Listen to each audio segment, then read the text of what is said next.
nous allons parler de la fidélité et du jardin secret. Deux aspects ce matin, fidélité et jardin secret.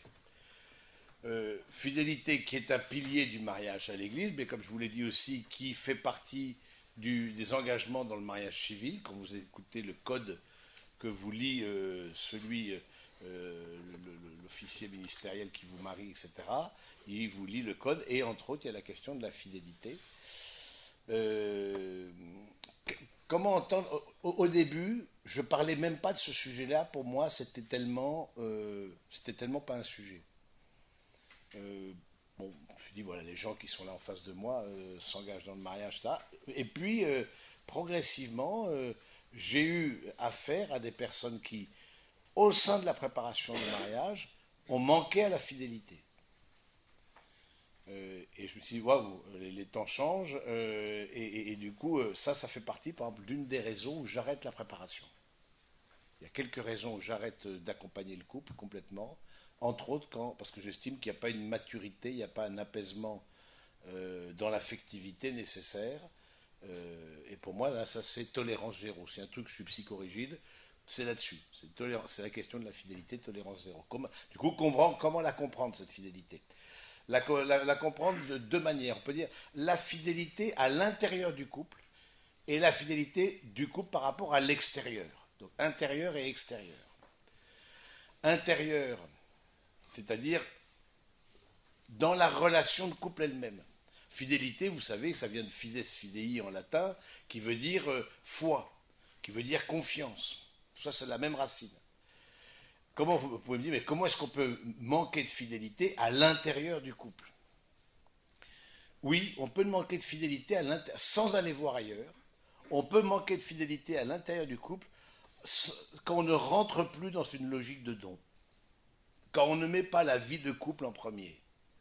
Mais hier, on a vu avec la question de la vie professionnelle, quand par exemple, la personne met la vie professionnelle en premier, fait sa vie professionnelle l'axe de sa vie, et que la vie de couple doit s'ajuster à ça, ça c'est un manque de fidélité à l'intérieur, parce que ce n'est pas la communion qui devient le critère de décision.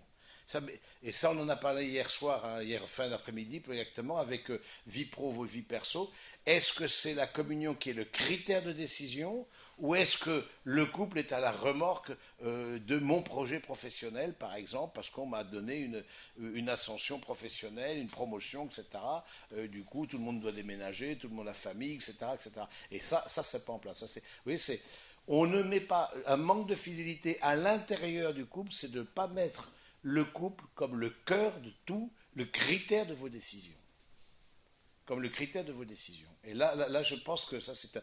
Et puis, il y a une autre manière à l'intérieur du couple de manquer de fidélité en ne rentrant plus dans une logique de don. Il y a une forme d'enfermement. Il y a une forme de... c'est saint Thomas d'Aquin qui dit, en parlant des vœux religieux, vous savez, les vœux religieux, c'est en fait comment on appelle ça, une invitation, un engagement à la conversion des mœurs, comme on dit.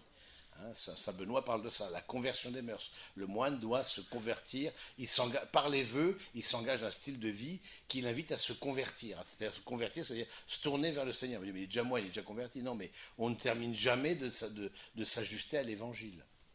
Et donc, du coup, et Thomas d'Aquin dit, qui est un philosophe et théologien du XIIIe siècle, dit, le religieux qui cesse d'être dans une attitude de conversion, c'est-à-dire de travail, qu'on dirait de travail sur soi-même aujourd'hui, dans un langage plus psy, je vais dire, qui cesse de se convertir, eh bien, il a déjà rompu ses vœux, même s'il n'est pas allé voir une femme, même s'il n'est pas, je sais pas quoi, il n'a pas désobéi ou s'est pointé avec un bien de luxe, etc. Voilà, il n'a pas manqué gravement à la pauvreté, la chasteté, l'obéissance. Même si extérieurement il a gardé les choses, dans son cœur, il a manqué à la fidélité, parce qu'il n'est plus dans une logique de conversion. Et donc, appliquant ça au couple, je veux dire, on peut très bien manquer de fidélité à l'intérieur du couple quand on n'est plus dans une attitude de don l'un envers l'autre, de se convertir, de se tourner vers alors se tourner vers l'un vers l'autre, vers le conjoint, et se tourner ensemble vers le Seigneur. Mais donc du coup, c'est intéressant de voir que, en fait, qu'est-ce qui fait le lit du manque de fidélité à l'extérieur, c'est-à-dire vraiment de la tromperie. Qu'est-ce qui fait le lit? Bien souvent, les manques de fidélité à l'intérieur. C'est-à-dire que je ne trouve plus mon compte dans la relation affective que je vis parce que je sens que je ne suis plus la priorité de l'autre. L'autre a d'autres priorités. Et donc, voilà, il a fait le tour de moi, etc. On sent que voilà, ça n'intéresse plus. Il est plus moteur. Il est plus moteur pour notre couple, de nous mettre nous en priorité. Vous voyez, de nous mettre, voilà, il est plus, voilà, en général, ça commence aussi par une très grande espacement des relations intimes du couple, parce que la relation, comme je vous l'ai dit hier, la relation intime du couple renvoie à la relation tout court. Et donc, voilà, je pense que c'est intéressant d'avoir cette, parce qu'on n'y pense pas, on n'y pense pas tellement. C'est que la fidélité n'est pas simplement quelque chose de statique, c'est-à-dire ne pas aller voir ailleurs. La fidélité, c'est rentrer dans un dynamisme du don. Et donc, du coup, de don de mon temps, déjà, c'est quelque chose que le bien le plus précieux que l'on a, ce n'est pas notre compte en banque, c'est notre temps. Parce que le temps, on ne le récupère pas. Don de mon temps, don de mon énergie, don de ma créativité, don de ma sensibilité, don de ma spiritualité, don, voilà, je rends, et mutuellement, parce que c'est là où ça commence à être compliqué, quand c'est plus mutuel, quand c'est plus réciproque. Qu'il y en a un qui donne pour le couple et l'autre, en fait, il regarde vers l'extérieur du couple. Donc il est déjà dans un manque de fidélité. Il n'est plus dans le couple, il regarde à l'extérieur. Il ne regarde pas forcément une autre femme ou un autre homme, non, il regarde autre chose. Mais il n'est pas son regard, son cœur, quand on dit le cœur dans la Bible, c'est-à-dire l'orientation de sa personne n'est plus à l'intérieur du couple. Oui, donc ça, c'est le manque de fidélité à l'intérieur, donc d'un manque de dynamisme, de manque de priorité. Et puis par rapport à l'extérieur, ce qu'on appelle les tromperies et l'adultère, qui est quand même, ne l'oubliez pas, à la racine de l'immense majorité des séparations. C'est l'adultère. Donc ne vous pensez pas au-dessus des autres, ne dites pas Fontaine, je ne boirai pas de ton eau.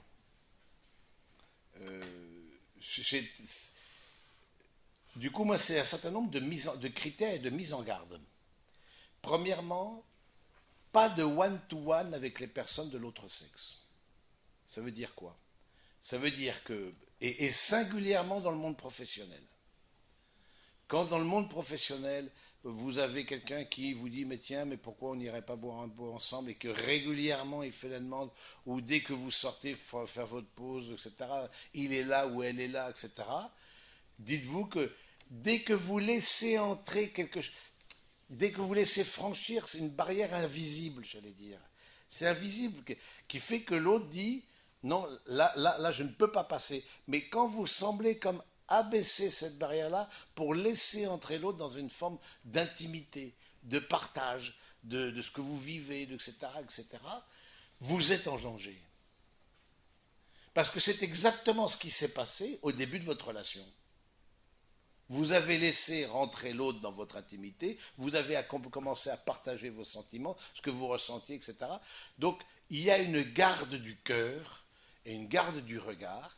Et moi, je dis pas de one-to-one avec les personnes de l'autre sexe, parce que ça crée, si vous voulez, alors oui, mais alors, là-dessus, je suis assez psychorigide là-dessus, parce que je trouve que, oui, mais alors, on peut, vous voyez le mal partout, etc. Non, si vous accueillez quelqu'un dans votre couple.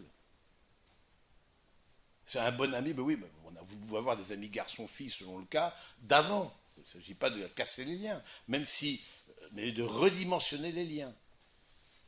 Et vous ne savez jamais ce qui se passe dans le cœur de l'autre. Je pense que de ce côté-là, c'est important d'être attentif oui, mais mon père, on se connaît, on était en culotte course, ok. Il y en a qui sont en culotte courte, qui sont mariés et femmes aujourd'hui. Donc, ça veut dire qu'on ne sait pas ce que l'autre pense.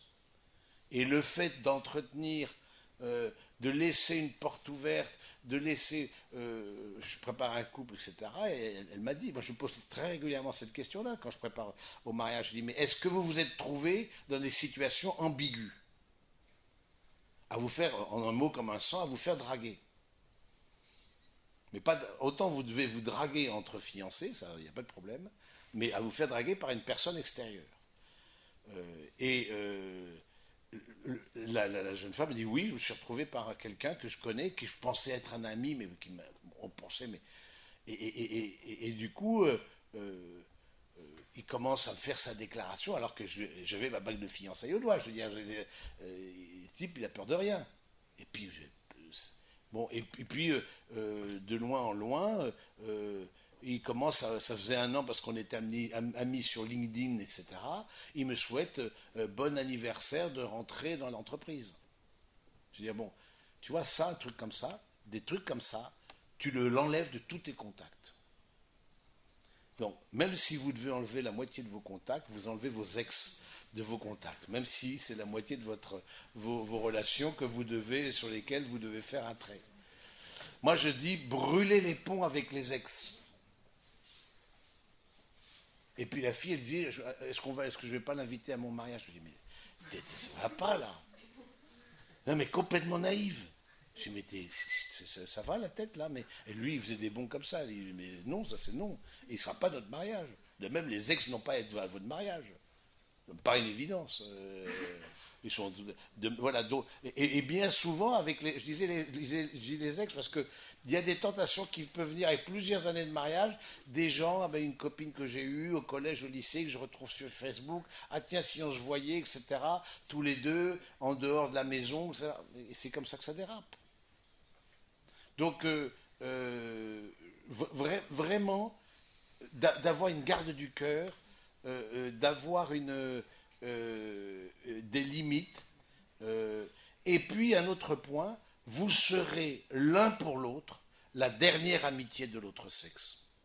Vous serez l'un pour l'autre la dernière amitié de l'autre sexe. Ça veut dire quoi? Parce que qu'est-ce qu'il faut être pour être ami? Parce que comment a commencé votre histoire sinon comme une amitié? Vous n'êtes pas sauté dessus comme ça, non. D'abord, vous êtes approché, vous êtes parlé, etc.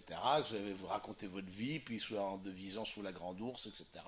Et puis vas-y que je te raconte, et tu commences une parole, une phrase, je la termine, etc. C'est extraordinaire, mon père. Bon, voilà, donc bon, vous avez tous connu ça, ce moment, et qui est magique, qui est un moment extraordinaire. Mais ça, ce sera la dernière fois. Et si vous voyez ce que je trouve extraordinaire dans notre foi catholique, il y a un côté vertigineux du mariage. Il y a aussi, d'une certaine manière, un arrachement du cœur de dire ce sera la dernière amitié de l'autre sexe. Je ne poserai plus de gestes intimes, etc., qu'avec cet homme-là, cette femme-là. Et je trouve ces côtés one-shot du mariage à l'église, je trouve extraordinaire. Parce que ça donne toute une gravité, toute une force, toute une... Voilà, je pense que ça, c'est quelque chose qui est important. Donc, vous serez l'ami... Et donc, pas de one-to-one avec les personnes de l'autre sexe, dernière amitié avec la personne de l'autre sexe, etc. Et ne laissez rien entrevoir qui se rapprocherait d'une forme d'intimité. Je vous donne un exemple. J'accompagne un couple et elle, elle doit aller chez le kiné, etc. Bon, jusque-là, rien de difficile, si ce n'est que le kiné lui demande, d'enlever sa chaîne, etc. Bon, parce que de faire un massage, j'en sais rien, bref. Et elle enlève sa chaîne, bon. Et au moment de remettre sa chaîne, elle n'y arrive pas. Et du coup, c'est le kiné qui prend le truc et qui lui remet sa chaîne. Elle m'a dit, je me suis senti tellement mal. Parce que pour moi, c'est un geste intime. De même, s'il faut remonter le zip de votre robe, mesdemoiselles, vous ne demandez pas qu'il y ait un passant dans la rue, quoi. Donc, et vous demandez à une autre fille ou à votre fiancé, mais pas à quelqu'un. Il y a des gestes. De même, prendre quelqu'un. On sent. Vous savez, quand il y a des manques de fidélité, il y a déjà des warnings avant. Par exemple, je me souviens comme ça, cette fille, elle faisait c'est pas du covoiturage, mais du commoturage, si on peut dire, je ne sais pas si le mot existe. Du coup, en allant au travail, elle était avec un collègue sur la moto, du coup, il la prenait, etc. Elle s'accrochait derrière lui, elle ne s'est jamais décrochée. Ben oui, c'est absolument imprudent. Il y a des trucs qui sont imprudents. Vous voyez, c'est des trucs. Et dans le milieu professionnel, je me rappelle avoir accompagné un couple. Lui, il était commercial, bon, il était une grosse. Dans la, auprès de la grande distribution, etc. Et je lui pose la question, comme commercial, bah, du coup, tu fais des tournées, tu es avec, parfois deux, vous allez visiter les supermarchés, les hypermarchés, vendre votre affaire, etc. Il me dit, bon, maintenant il est directeur commercial, il fait plus ça, mais il dit, oui, pendant tout un temps, on était 8 heures par jour ensemble avec ma collègue. Il aurait pu se passer quelque chose. Quand c'est pas des propositions comme ça, cash. J'accompagne un couple, elle va avec son chef, etc., dans le cadre professionnel. Le mec lui dit, ça te dérange pas si je te prends sur la banquette arrière? Et si on fait l'amour là maintenant sur la banquette arrière, c'était ok? Mais comme si comme passe-moi le sel, je veux dire, c'est dingue. Une fille qui est dans la médecine, etc., et qui est, je suis accompagné à un couple de deux internes, etc., elle, durant une nuit de garde, elle était externe à cette époque-là, elle était en chirurgie orthopédique, etc. Le chirurgien dit, est-ce que tu es d'accord qu'on fasse l'amour là maintenant? Et quand même, elle était gamine quand même, hein, elle avait 24 ans, etc. Et elle lui dit, et votre femme, elle en pense quoi? Parce que tout ça avec l'alliance au doigt. Et lui, ben, du coup, non, elle sait que j'ai beaucoup de besoins sexuels, etc. Tu vois, il rationalise. Mais bon, c'est que t'es pas apaisé, il n'y a pas quelque chose qui n'est pas. C'est sûr qu'on peut, voilà, c'est là, une dépendance, sexe addict. Oui, n'oubliez pas que vous êtes dans un monde où la question de la fidélité n'est plus au rendez-vous. Ou voire vous avez des sites qui vous invitent à l'infidélité. Soyez doublement fidèle, comme on dit. C'est-à-dire vous avez votre épouse et vous avez quelqu'un d'autre. Votre mari et quelqu'un d'autre. Donc, parce que c'est tellement destructeur, ça. Parce que j'accompagne des couples qui ont été blessés par l'infidélité. Et, et qui souvent va avec le mensonge. Parce qu'à un moment donné, l'autre l'a découvert. L'a découvert à travers un portable, oui, comme ça, cette jeune femme, etc., sans vouloir. Alors, si vous commencez à fouiller le portable de l'autre, dites-vous que ça ne va pas. Il y a quelque chose qui ne va pas. Parce que ce n'est pas ta jalousie qui va être gardienne de sa fidélité. Ça, en aucun cas. C'est pas en étant possessif ou possessive qu'on garde. Non, ça fait plutôt fuir. Hein. Plus tu me suis, plus je te fuis. Hein, non, c'est de se dire qu'il y a là quelque chose qui n'est pas en place. De voir que. Donc, c'est pas le fait de. Mais il se trouve qu'elle est tombée sur son portable, lui a demandé ça.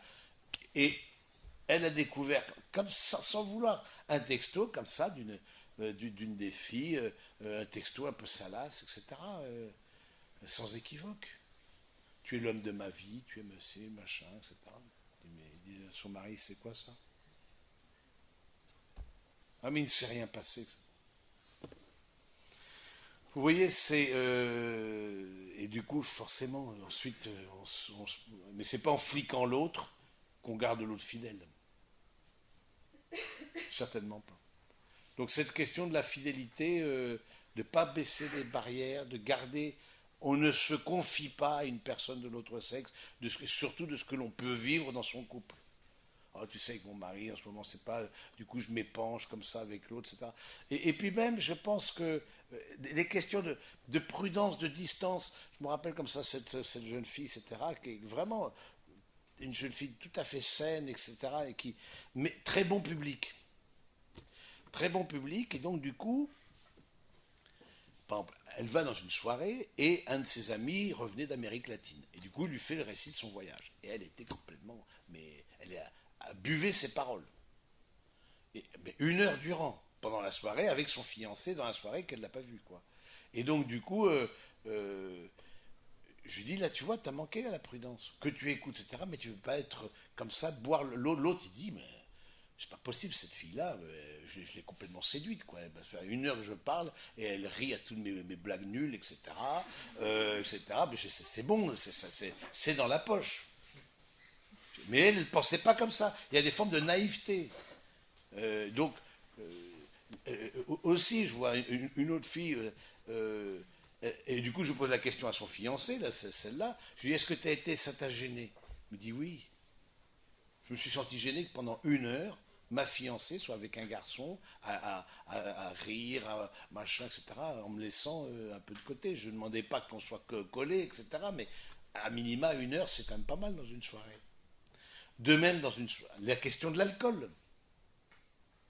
Évidemment, la question de l'alcool dans les soirées. L'alcool fait baisser la garde. Hein, j'ai accompagné un couple, mais ils ont eu beaucoup de courage, etc. Jeune couple, euh, dans une soirée arrosée, et puis avec le très bon ami couple, parce que dès que c'est trop proche, que ce soit une personne seule ou un couple avec un autre couple, ils étaient 2 couples amis, ils partaient tout le temps en vacances, dès que c'est fusionnel, warning. Et bien du coup, arrivé ce qui est arrivé, un baiser volé comme ça avec avec la fille de l'autre couple, etc. Parce que les deux étaient un peu méchés. Et lui, il l'a dit, etc. Ils ont refait une préparation au mariage après, étant mariés. Donc, et du coup, je pense qu'ils en sont sortis. Puis maintenant, voilà, on sort d'une crise comme ça par le haut. Et dites-vous que des crises comme ça, de manque de fidélité à l'extérieur, ce sont des crises qui révèlent quelque chose de l'intérieur. Même si c'est l'un qui faute, dites-vous que c'est les deux qui sont responsables. Pareil, des imprudences.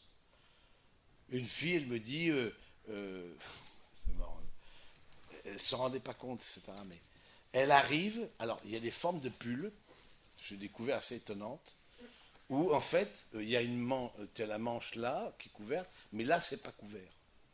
Alors, je me dis, elle n'a peut-être pas eu assez d'argent pour s'acheter la totalité de la manche, etc. Du coup, vous voyez comment c'est les épaules découvertes. Une épaule est découverte. C'est quoi ça? Là, dans le secteur, il y a 2 habitants, les sangliers et les moines. Je veux dire, tu sais quoi, ton épaule dénudée, là, tu me fais quoi, là? Je lui ai dit, c'est quoi ce truc-là? Ça, c'est non. Je veux dire, bon, voilà, alors, on était en plein hiver, en plus, etc. Bon, comme là, vous soyez un peu... avec l'été, je veux bien, mais bon, mais...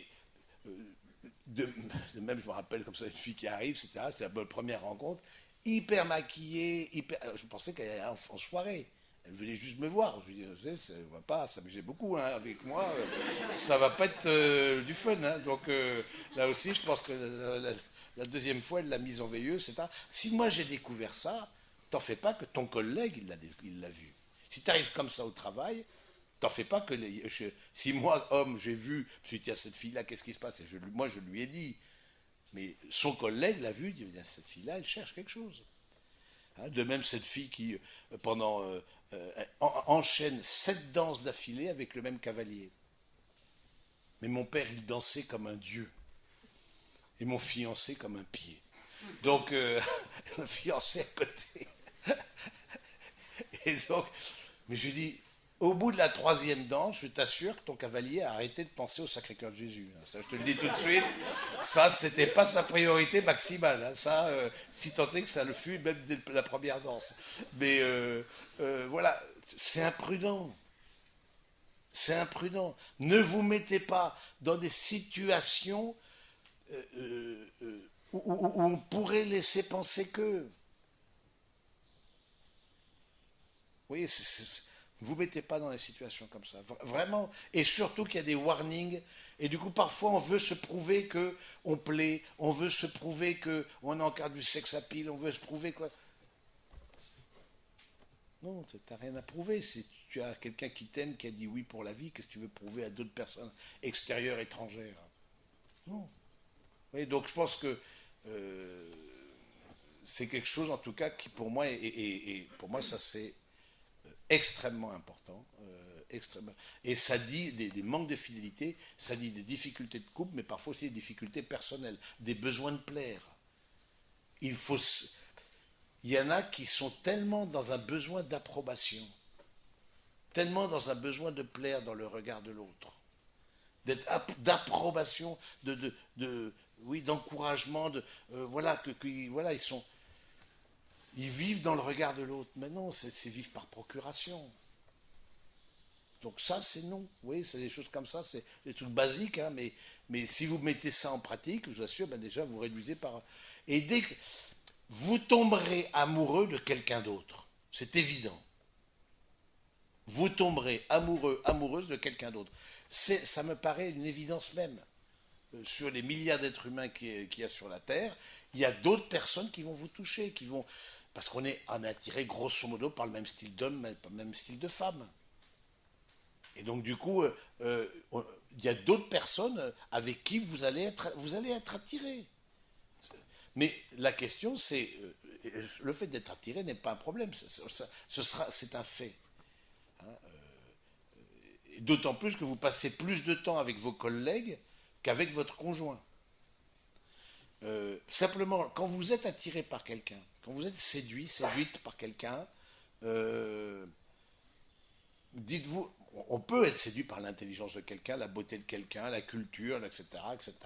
Et c'est vrai que ça change par rapport à son conjoint qu'on connaît depuis 10 ans, dont on a fait le tour, bon bref, qui dit toujours les mêmes blagues nulles, etc. Bon, qu'on connaît déjà 10 fois, qu'on a entendu 15 fois, mais bon, comme c'est la 16e et c'est un public nouveau, du coup il veut briller en société. Bon, voilà, mais du coup dites-vous, voilà, qu'est-ce que je peux faire pour renouveler ma qualité de relation? Si vous ne mettez pas en place des choses qui rajoutent de l'huile dans le moteur, c'est-à-dire qui fait que la relation, bah, du coup, elle se renouvelle aussi. Alors c'est sûr qu'on peut arriver à une routine, on peut arriver, etc. Non, mais justement, ben parce qu'à un moment donné, vous avez manqué de créativité. Qu'est-ce que vous avez mis en place comme rituel où vous vous retrouvez rien que tous les deux, sans les enfants, sans le chien, etc. Voilà, une fois par mois, un week-end de temps à autre, mais rien qu'à deux. Oui, c'est comme ça que viennent les infidélités, qui fait qu'en fait, on va chercher combler à l'extérieur ce qu'on ne trouve plus à l'intérieur. Voilà un peu sur cette question d'infidélité. Et puis quelques paroles, parce qu'on a la messe ensuite, je ne veux pas trop tarder, paroles sur la question du jardin secret. Je trouve que parfois, on sent qu'il y a une culture ambiante de dire il faut être transparent. On est tellement transparent qu'on en devient invisible. C'est-à-dire que il faut tout dire. Et il y a des gens qui, à flux tendu, partagent ce qui leur passe par l'esprit, avec leur fiancé, etc. Bon. Et donc, on dit, voilà, je me rappelle quand c'est un garçon, il dit, tiens, lui, il traverse une idée, tiens, est-ce que je te serai toujours fidèle? Elle commence à lui dire comme ça. Bon, oui, ça peut traverser l'idée, mais il y a un filtre à avoir. Il y a un discernement à avoir dans les questions qu'on pose à l'autre. On peut se poser la question de oui, mais je trouve que c'est pas normal d'être à flux tendu.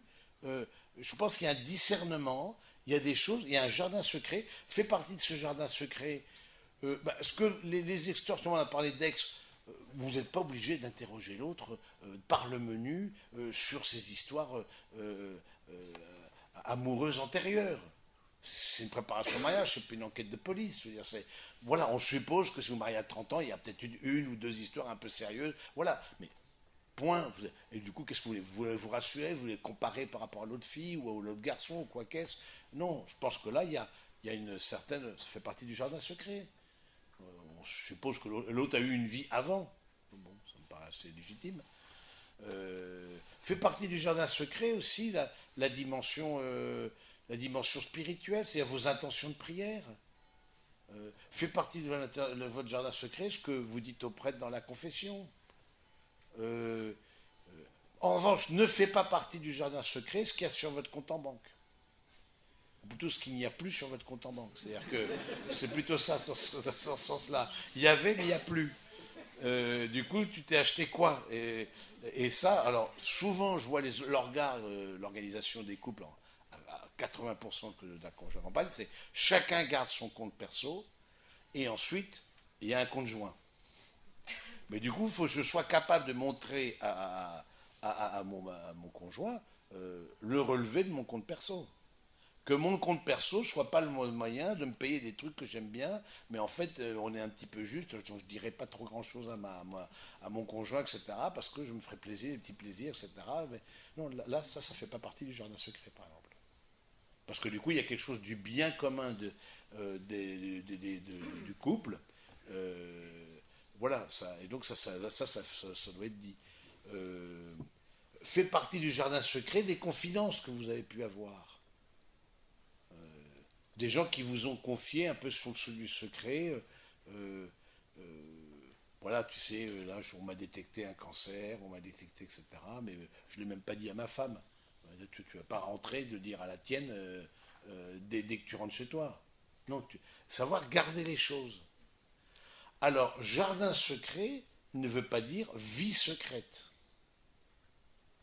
Ça, pour le coup, j'étais confronté à un couple, justement, dans ces périodes de, de confinement qui avaient suivi la retraite en ligne sur le discernement, et lui faisait partie de la franc-maçonnerie.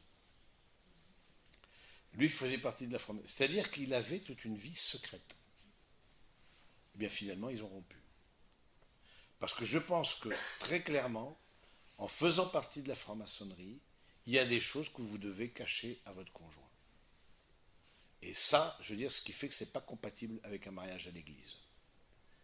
Et lui, ben, voilà, elle a dit, bon voilà, il était prêt à abandonner la loge dans laquelle il était, etc.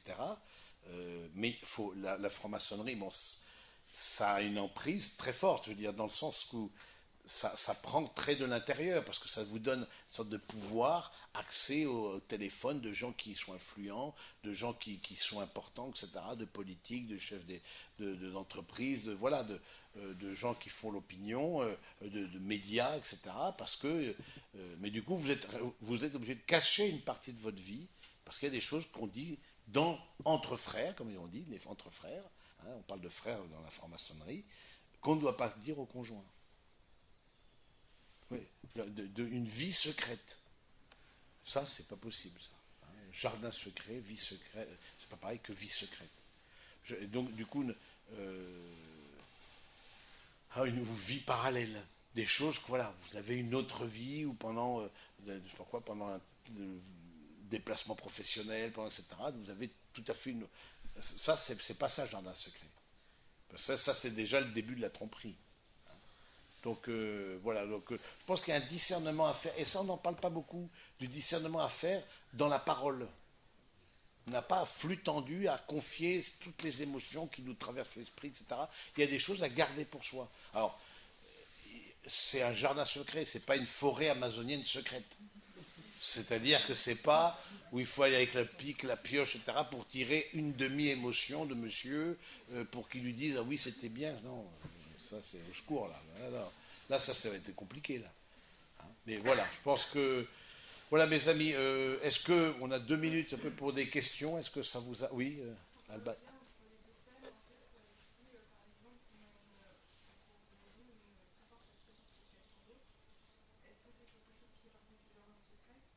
Alors si on a une très forte attirance pour quelqu'un d'autre, est-ce que ça fait partie du jardin secret? Tout dépend si cette personne, vous êtes amené à la revoir ou pas. Si il y a une personne, c'est dans une soirée, et du coup tu as été séduite, Alban, par cette personne-là, et tu t'es dit, voilà, où on peut être excité par un homme, par une femme, mais quelque chose de passager. Je pense que ça fait partie. En revanche, si c'est quelqu'un qui est un collègue de travail et que je suis amené à revoir, avec qui je passe de longues heures, etc., je pense que c'est bien d'en prévenir l'autre. De dire, écoute, là, je suis séduite ou séduit par cet homme-là, et du coup, je vous donne un exemple. Dans d'autres retraites de préparation au mariage, parfois il y a des couples qui venaient témoigner, etc. Et j'invite un couple de mes amis qui ont une cinquantaine d'années, 5 enfants, etc. Bon, archi impliqués dans la vie de foi, etc. Lui, vraiment un type hyper droit, pas du tout dragueur, mais pas du tout, vous voyez, mais vraiment un homme d'une sobriété, très discret, très bon. Vraiment un super couple. Lui change de travail. Il passe de l'industrie à la banque. La banque est un monde très féminisé. Et du coup, il sympathise avec une de ses collègues.